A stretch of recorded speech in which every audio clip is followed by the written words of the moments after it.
All the time he's talking about polls not being genuine or accurate.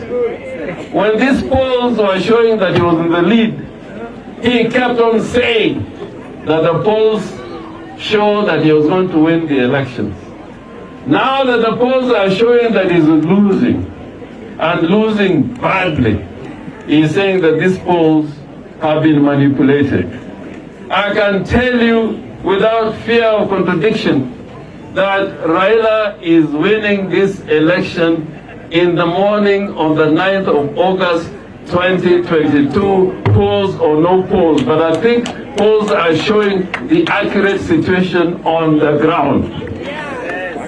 We know Ruto is a hypocrite. When we were bringing the new constitutional dispensation, he opposed the constitution.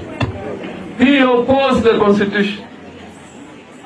I would have thought that if he was a real man and a man of God, he would have brought those changes in the constitution that he was saying this constitution is bad.